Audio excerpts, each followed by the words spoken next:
Hi everybody, welcome to Thursday, our TNT, getting close to the end of the working week.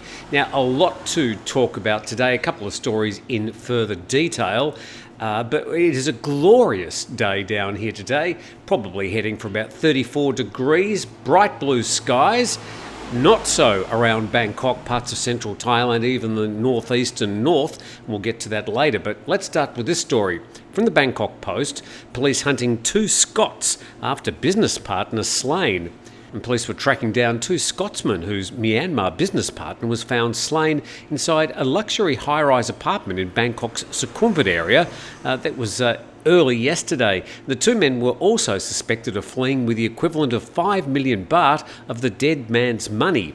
The man's death was reported to Lumpini police about 1:30 a.m. by the victim's mother, who alleged she was also attacked. They all headed to the 23rd floor on the condominium, and that was in Soi Sukhumvit 4 in Klong Toi. And the victim's mother told police her son operated a foreign currency exchange business with two Scottish men, identified only as William and John. The three men had quarrelled, and this led to a violent brawl. According to the mother of the Burmese man, she was also assaulted, knocked unconscious. She believed the men had argued over a business matter involving a black chemical. Well, it sounds like they were doing a bit more than just a foreign currency exchange. A bit more news and clarification from a cowsodenglish.com story. Police hunt for two Scots suspected of murdering a Burmese to steal 5 million. And this story says the cause of the confrontation was related to a deal between the group of perpetrators and the deceased to buy counterfeit money, and they'd ordered silver dye paper and a safe which they intended to use for the aforementioned plan. However, it's believed they may have been duped and demanded a refund, but the criminal group refused to return the money, which led to the incident. Yeah, that money stuff's hard to come by, so, well, make your own. Another story from Bangkok Post. Ministry allocates 50 million baht for tourist insurance scheme. So this is all a bit of a hangover of that 300 baht tourist tax, the tourist levy, the arrival tax they were talking about but shelved. Well, it sort of seems to have washed out here. The Tourism and Sports Ministry has set aside a budget of 50 million baht to assist foreign tourists in case of death or accidents for the rest of this financial year. And the ministry says the amount is sufficient to cover its target of 35 million foreign arrivals this year, as average annual claims during the past 5 years did not exceed this amount.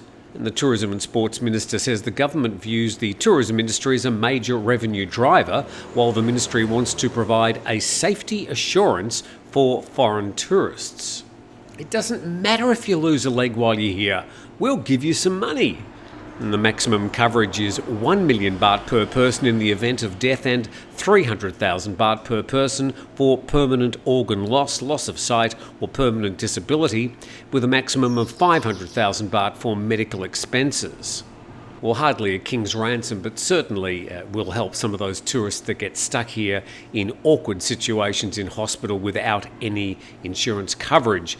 And tourists are eligible for the coverage if the incidents do not stem from their carelessness, intention for illegal activity, or their own risky behaviour. And they must be visiting Thailand with a tourist visa or for the purposes of tourism. So you have a motorbike accident, you weren't wearing a helmet, looks like you're still going to be out of pocket with no insurance coverage.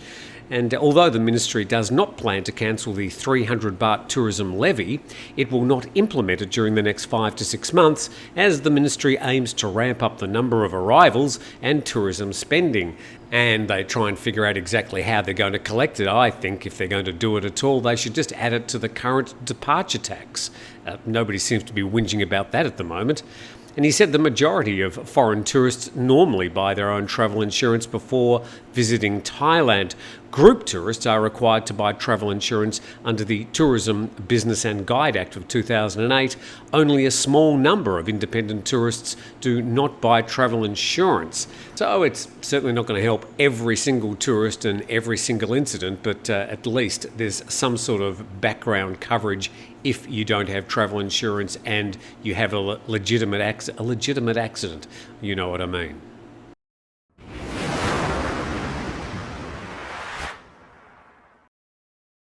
Thursday's TNT, and appreciate you dropping in. Now, if you haven't already subscribed to the channel, now might be the time to do it. You could also just creep down there and give us a bit of a like. Now, this whole tourism visa exemption, extensions has been a big talking point in our comments section, even though there's been, well, sweet FA to actually talk about it, well, anything concrete. Here's another little sliver of information. We go to the bangkokpost.com, Thailand and Australia to consider mutual visa waivers. So if you're an Australian, you arrive in Thailand, you don't have to pre-arrange a visa. You can just arrive with your backpack, get a stamp in your passport, which would allow you to stay in Thailand for 30 days, which can then be extended for another 30 days. Thais travelling to Australia, it's a whole different deal with quite difficult applications and hurdles to jump over, including things like certain income levels and even sponsors letters in some cases. So Thailand and Australia have agreed to consider the possibility of introducing a mutual visa exemption scheme to facilitate travel and business activity between the people of both nations, and the proposal was raised during a meeting between the Prime Minister Srettha Thavisin and David Hurley, the Governor-General of Australia.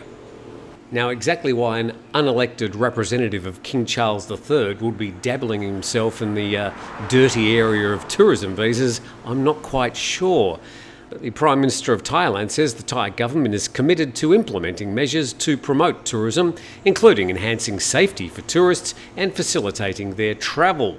And that's it. No more discussion about tourism or visas. That article just goes on to talk about other situations between Thailand and Australia. Interesting, Australia, a country of only, about 26 million people, has been a very consistent supporter of Thai tourism over an extended time. If we go to Wikipedia, this foreign tourist arrivals got the numbers for the past 12 years from all countries. And it goes from, you can see on the left there, from 2023 all the way back to, on the left, 2012. And the next one, this is Australia. And you can see those 12 years, Australians have been very consistent visitors. Obviously a drop there during COVID along with every other country, but now getting back to the numbers that they had almost a decade ago. So very consistent, 6, 7, 8, 900,000 Australians visiting Thailand every year.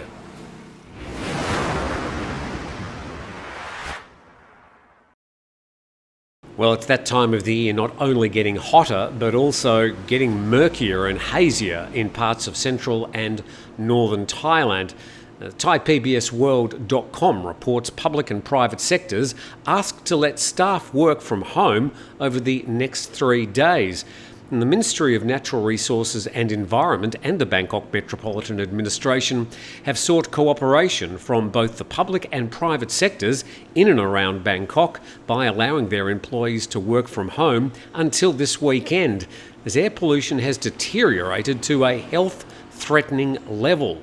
The article goes on to say most areas in and around Bangkok are likely to see pollution increase in the next couple of days. Increase, and it's already, well, pretty bad. And this is from this morning, iqair.com, recording the areas around central Thailand and Bangkok. You can even see some purple areas there, which border on being hazardous.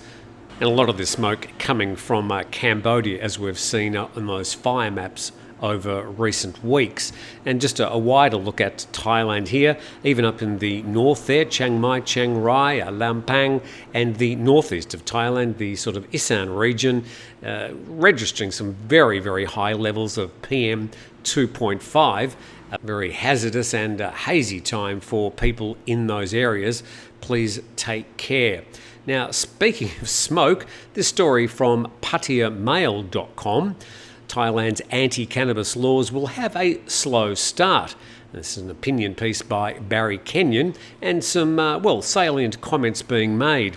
And Barry says, although Thai authorities are determined to outlaw smoking cannabis for pleasure once and for all, experts say there is likely to be a long grace or settling in period. And Jisatapon Bunag, a specialist lawyer, said a great deal of money was invested prior to decriminalisation of the herb in 2022, and it's going to take time for a new legislative process to evolve.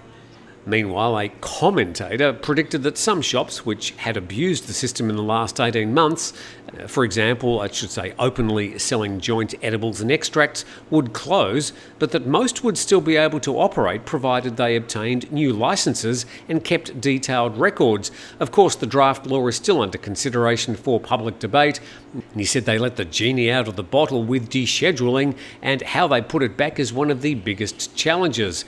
The article goes on, under the draft revisionist cannabis and hemp law, only marijuana for medical purposes will be legal, whilst the police will have expanded powers to investigate the sale of smokable marijuana outside the medical market.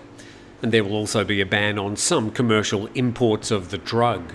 A lot of police will be rubbing their hands together as this new law emerges, and future ambiguities in enforcement, including how the police will differentiate between medical and pleasure marijuana.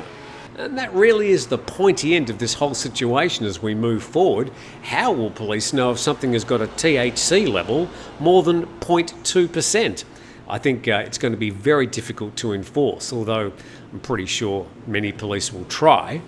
And Thailand has around 6,500 marijuana stores which aren't necessarily legal, as many operate in a sort of grey area, with cannabis currently delisted as a narcotic.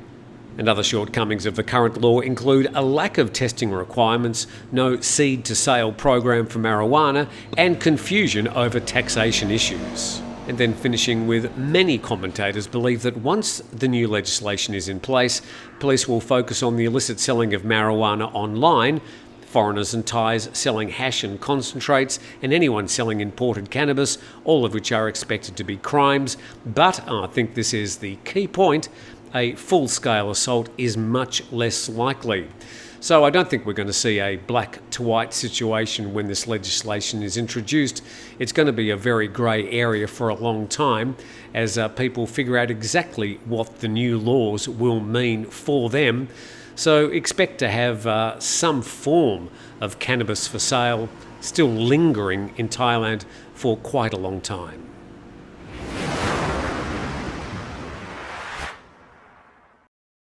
Heading into the hot season here in Thailand, and Phuket-go.com says higher temperatures on the way for many parts of Thailand.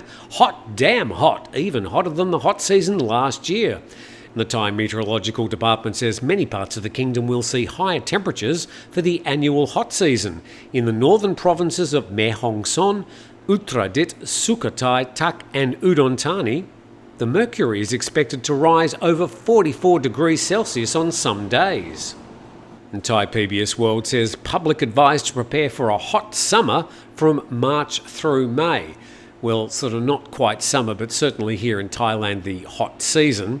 And it says from the middle of March until May, northern and northeastern regions may experience freak summer storms, which will result in heavy downpours, strong winds and hail, according to the TMD.